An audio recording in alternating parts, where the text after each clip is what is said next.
The worldwide anniversary Sugo Fest has officially been announced in the game, and just like expected, and just like always to be honest, it's bad. But let's discuss about some basic stuff. When does the Sugo Fest release in-game? Well, that will be tomorrow alongside the new Pirating Adventures season with Kobe. The legend rates on the Sugo Fest are 12.5% because they can't do 15, it would be too hard.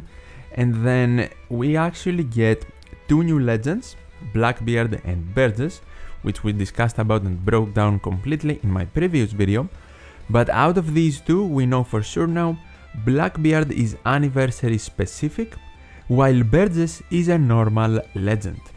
In case you are newer to One Piece Treasure Cruise and you're wondering what are anniversary specific legends, just like Treasure Map, Kizuna and Pirate Rumble have exclusive legends only appearing in those Sugo Fests, and Super Sugo Fest legends are exclusive to Super Sugo Fests, anniversary legends are specific to anniversary themed Sugo Fests, and we get 3 of those a year.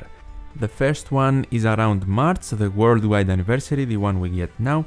The next one will be the big anniversary of the game, sometime in May, and the final one is the half anniversary, sometime in early November. And by the way, in case you are confused or newer to the game and you don't know when the real anniversary is and when you are supposed to spend majority of your gems, I have a full breakdown analysis video that will clear up everything for you, I guarantee it. You can find its link in the description. Final thing I want to mention, you can see on the Sugo Fest banner, we see Blackbeard 1, Blackbeard 2 and Blackbeard 3, which indicates that this Sugo Fest will be a 3-part Sugo Fest. In part 1, both Burgess and Blackbeard will be available, in part 2, only Blackbeard, and in part 3, only Burgess, with each part having a different legend pool and different anniversary specific legends available as well. The fact that we see Blackbeard 1, 2 and 3 instead of part 1, 2 and 3 also indicates to me that in a couple of weeks we will get another new batch with one anniversary specific legend and probably one more normal legend. So a new batch entirely during the worldwide anniversary coming after the Blackbeard one.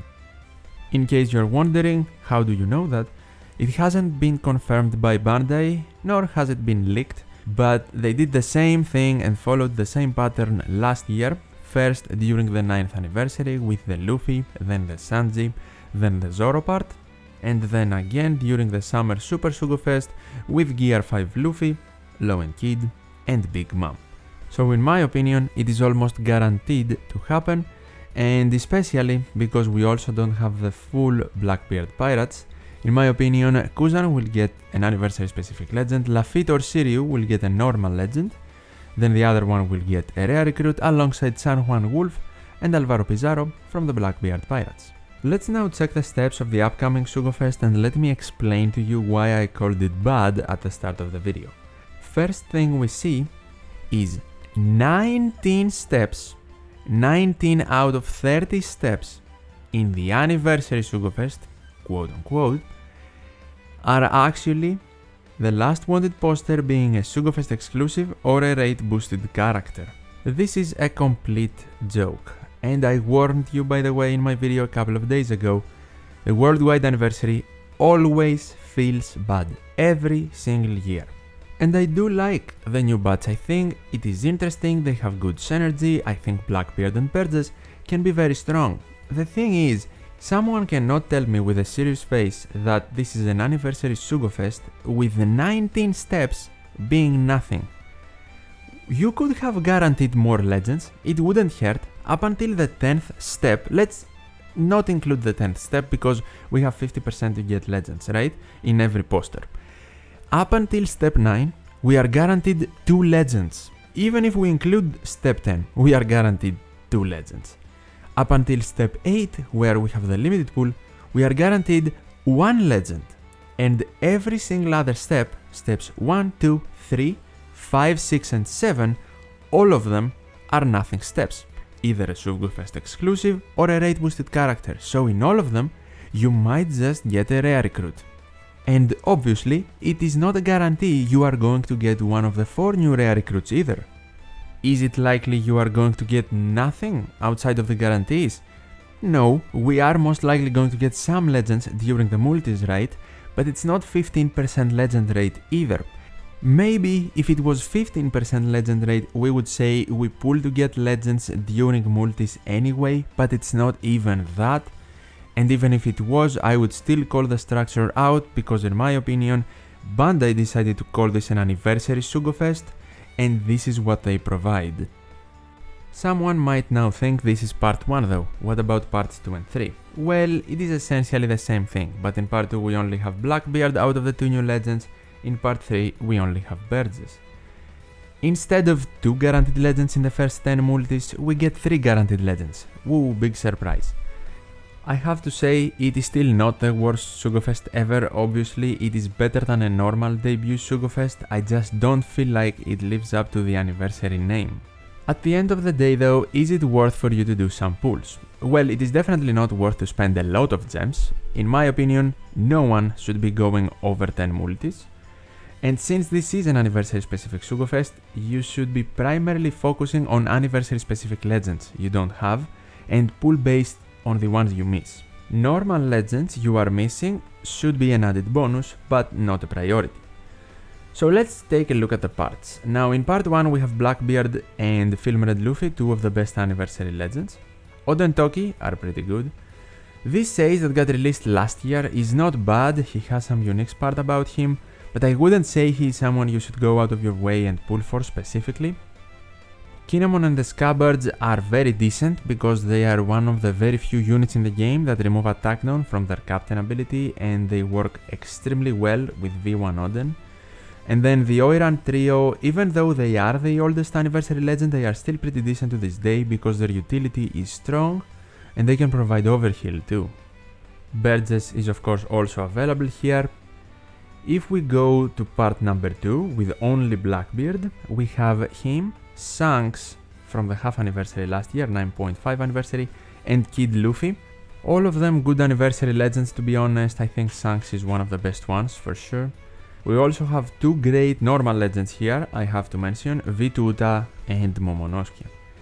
And for part 3, Sabo is one of the best anniversary legends in my opinion, and Kobe with Zoro are both decent. Nothing you should specifically focus on pulling and spending your gems on at the moment, I believe. But I wouldn't advise you to pull in part 3 either way. And the reason is, this Burgess is a normal legend. This is the Burgess part, you cannot pull Blackbeard from this part. So you should definitely not focus on just Burgess because he will be available in future Sugo Fests that are not anniversary specific as well. And since this is an anniversary Sugo Fest, you should focus on anniversary legends as we said, so Blackbeard should be the priority over Burgess. So I wouldn't pull in part 3, no way. Either pick part 2 or part 1 if you really want to pull. Part 1 does contain the most anniversary legends, so maybe a lot of people will just see that and say this is the part you should go for. Not a bad suggestion, obviously, since both of the new units are also available here. But if you only miss 3 anniversary specific legends, for example, the same amount as part 2 can offer, and you miss all of the ones from part 2, maybe you want to go for that, depending on what units you want the most. Some things to keep in mind before deciding to pull or doing pulls. You should check the rates most likely, but I don't think they will be bad in this Sugo Fest. We have the structure being bad as it is, I don't think the rates will be horrible, like we saw in the Head Start Sugo Fest. This is not a bait Sugo. You can also definitely wait, so we learn the information on the upcoming anniversary batch with Kuzan most likely in approximately 2 weeks. And then you can make a decision between the 2 batches, who you like the most from the anniversary legends that got released, or just skip the anniversary entirely. That is up to you. If you don't like anyone, that is fine. The next time we are going to see anniversary legends available will be during the big 10th anniversary in May. Of course, we don't know how the anniversary legends will be distributed between legend pools and parts, so I don't know if you're gonna be happy with that structure, but May is when we will see them again. You shouldn't be in a rush in general to pull since this Sugo Fest actually leaves mid-April, but if you want to pull you should decide before that so you can take advantage of the point events along the way as well, and generally the events we are going to see this month surrounding these new legends. That's everything I had to say about the upcoming worldwide anniversary SugoFest though. I am not a big fan of it. I might consider pulling though because unfortunately I only have one anniversary legend. Hopefully this video was enjoyable or helpful to you. If it was, definitely leave a like, I would really appreciate it and it helps out the channel a lot. Subscribe for more One Piece Treasure Cruise content, and as always, thank you so much for watching, take care, and I'll see you in the next one.